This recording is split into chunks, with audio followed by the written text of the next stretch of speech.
Welcome back, I'm the Watch Nerd. On today's video, we're going to be talking about vintage Rolex, the good, the bad, and the ugly, because there is a very good part about vintage Rolex, there is also a bad part, and then the ugly truth about some of these watches that it's very sad actually that it happens, but it does happen. So before flipping you around and going into the thick of it, talking about the Chanel chain giveaway, I'm going to be giving out this chain as soon as we hit 1,000 subscribers.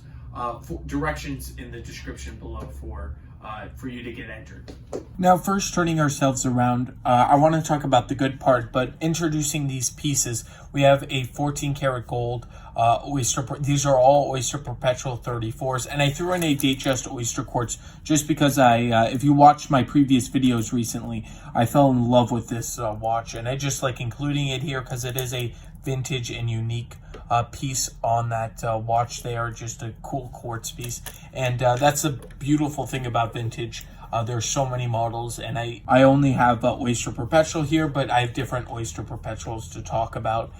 There's Datejust. This applies to everything that is mass produced, not more towards like sport model like Daytonas and things like that. That is not what this video is at. This video is just talking about the ones that are mass produced, like the OPs, like the Datejust. So first I want to talk about the good. The good about these watches is you don't see most of them every day. You don't walk down the street and see a guy with a leather watch and it's an Oyster Perpetual 14 karat yellow gold. That's the cool thing. And you can buy these watches for a good price if you're willing to go to that 34 millimeter size. This one is a bit more than that $2,000-$3,000 range, even up to $4,000. This is not in that range, but I put it here just because when was the last time you walked down the street with an oyster quartz and saw an oyster quartz? So it's like, that's really what I consider really special. Vintage Datejust, not so much. There's so many dials, but you see a lot of vintage Datejust just walking around. I was at a restaurant and I looked over and I saw a gentleman with a vintage Datejust, I think factory diamonds on the face. So you see them more often, the two-tone type of watches. These watches, not so much, I find. I've never, I'm here at the shop, I go out, I never really see this type of watch being worn. I very rarely see this watch, if ever. So it's really cool to have that part of it. Now, saying that, there are some issues that go along. So we're going to talk a little bit about the bad. The bad is most of these watches, as you can tell, are not on factory. These are not factory straps here. This is actually 100% factory bracelet. It's not an aftermarket Jubilee. As you can see, it's that old bracelet there. It's actually really nice. It has, of course, stretched over the years, but it's kind of cool to have.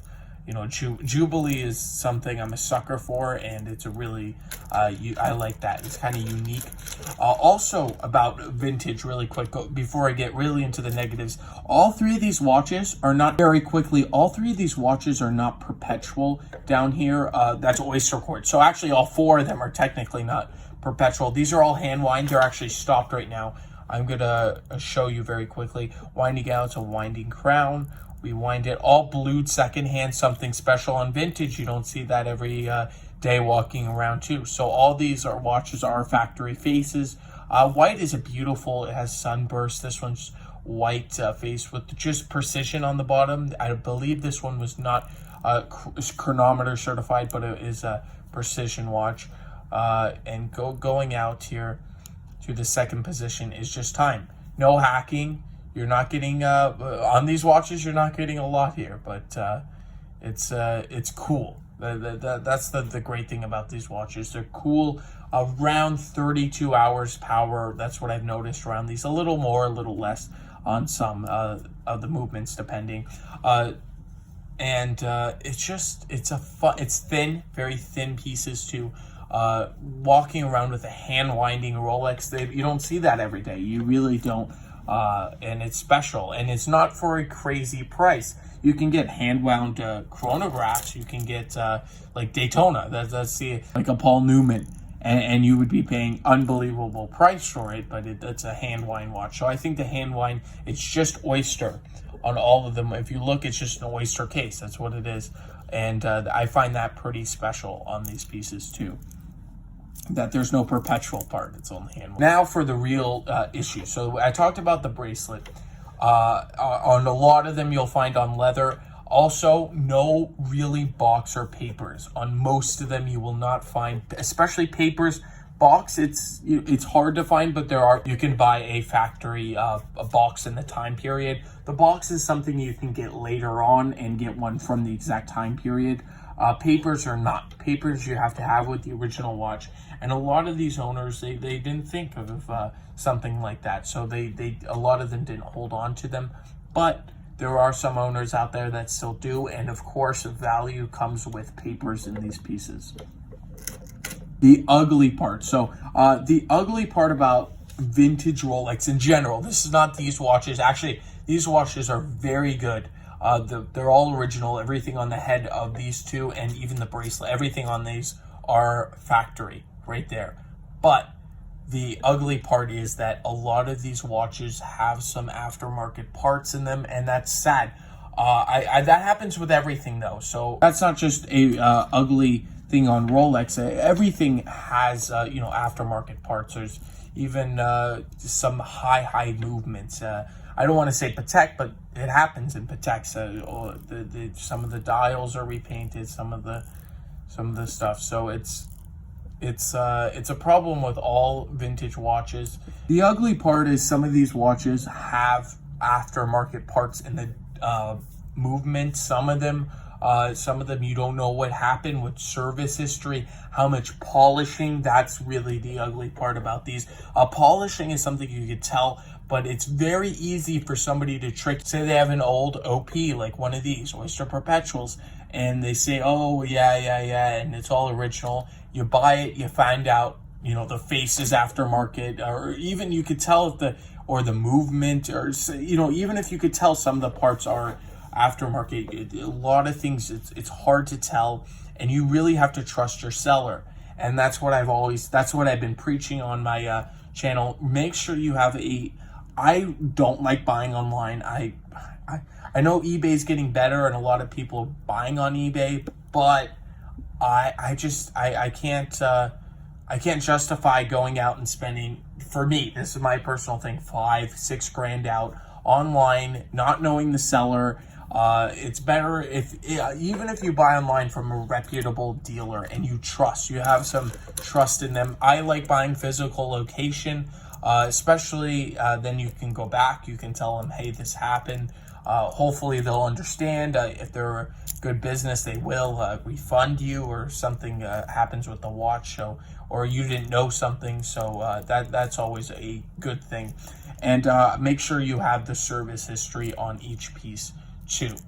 But that's basically the good, the bad, and the ugly. If you want to stick around, I will talk a little bit about each piece really quickly. Oyster Quartz I've talked to death with by now, and I haven't done my wristwatch check until now because I wanted to show those pieces off. This is a Seiko 5 SNK 809 on this one. It's actually the first unboxing I did. This was the last watch purchase I ever bought, and it was on my channel. I made it like a 25-minute video talking about how I love this watch, one of the best value pieces out there. And these offer value too, so it's kind of a correlation, but different type of value. And that's basically my opinions. Now, this is my favorite out of all these pieces. Then it would go, well, actually, that's a lie. The Oyster Quartz is my favorite. Then it comes to the this beautiful white dial, Oyster Perpetual Factory Jubilee. And then it would go to the 14 karat gold. This one is actually Swiss on the dial. You can see actually a Swiss made there. This factory dial with gold around it in the indexes. Over here on this dial, it just says nothing. There's no Swiss. It's just precision. So that's cool, because maybe they cased it. I'm not 100% sure, but there's a possibility they did case it in London around this time. It's very cool to have a Rolex that doesn't even have Swiss on the dial. No Swiss made or Swiss. So it's neat. It's not to everybody's taste, and I understand that. The backs on these are pretty simple. That one's gray there, and then we have stainless steel on the other two. I would love to know what's your favorite out of these watches. What would you choose?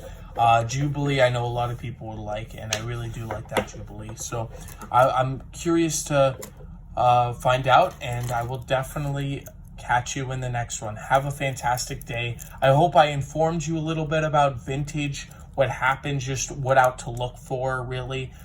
Just make sure everything's original and all that. Thank you, and have a fantastic day.